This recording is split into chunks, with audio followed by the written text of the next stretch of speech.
You know, every parent worries about the academic summer slide where, kids might lose a lot of their math and reading skills and everything they worked so hard to gain during the school year. Yeah, my kids are in middle school. We would always try to find things. I'm really excited to talk to our next guest. She's part of a local brain training center that has simple activities to help. Maureen Loftus, Executive Director of the Vienna and Reston LearningRx. Good to have you here. Thank you for having me. This is great. Something that I think most people may find shocking. How long is it that students the next school year spend reviewing to begin learning again because they take the summer off? On average, schools spend the first 6 weeks trying to help students regain what they lost over the summer. They lose on average 2.6 years of mathematical computation skills over the summer, and they lose 25% of their reading skills. If you do not keep active in the math and reading areas in particular, you will lose those skills. It's use it or lose it. And so 2.6 years of computation skills. Gone in 3 months. Gone in 3 months. I think it's about 3 months per week. It makes sense. It's amazing what you can. So what you need to do with your kids is make sure that they're keeping active. Make sure that they're using their brains, not just sitting around using their iPads and their devices. You want to make sure that their brains are doing things on a regular basis. But it doesn't have to be worksheets. Homework. Everybody thinks, oh, I'll go buy that workbook. And the kids just melt the moment that workbook comes out. Who wants a workbook with that pencil? So there's a lot of fun activities that you can do over the summer that make it a lot of fun. Get a deck of cards. And there's a number of things you can do with a deck of cards that really help with that processing speed, how fast you can get something done in the classroom. Sort it by suit, sort it by color, sort it by odd even, sort it by... Just simple tasks. Take the decks, divide it by 2, get your 2 kids and have them race. Okay. See how fast you can sort the cards by whatever you want them to sort it by. As they're doing it, have them count by, say, ABC as they're sorting the cards. It keeps their cognitive processing speed much faster. You can also even do it where you start with one card and then you just have them keep adding the next card onto it in terms of keeping their math skills sharp. Okay. So we all go out to eat in the summer.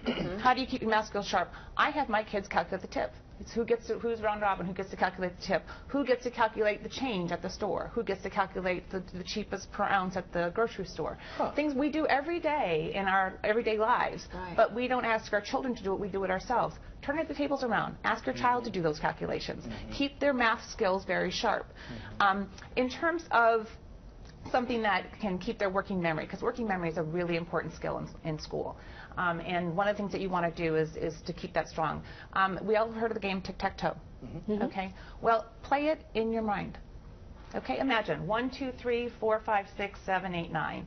And you don't actually put it on paper, but you call out the numbers. And you have to keep the other person's ideas. Oh my goodness, this would confuse me. I call it mental tic-tac-toe, but you can do it in the car. You can do it anywhere. You don't need to have a piece of paper. But it's a great way to keep that working memory strong while you're out of school, because you're needing to keep that working memory very strong. One thing that we do is try to play board games. We try to go at least once a day, if not maybe 3 times a week if things get busy and friends and pool, whatever. Even just the old-fashioned board games of Life or Monopoly or anything like that. Apples to Apples, all the board games are great.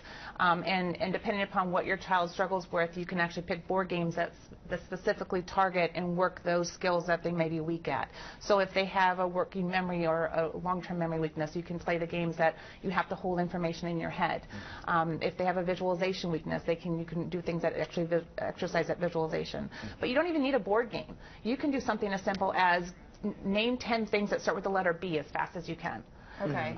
You can do things where you're driving down the road and if you're on a car ride for the summer. Those road trips. How do you make them go by faster? 20 questions is a great game. And it's a really great way to build that logic and reasoning. How do you ask the right questions first and narrow down the possibilities? As well as things like the ABCs, where you have to find letters or words that start with the letter A, then B, then C, then D, all the way down the road. Fun things like that. But the most important thing I tell parents you need to do over the summer is make your kids read. At least 6 books over the summer. 6 books? 6 books. Wow.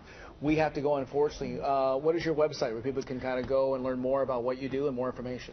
www.learningrx.com. Okay. And congratulations to your graduating senior. Thank you so much. Very exciting. Wednesday. Very big day for you. Yes, it is. Best of luck to Maureen, them. thanks a lot. Thank you. Good to see you. Thanks for coming in. Thank you. We appreciate it.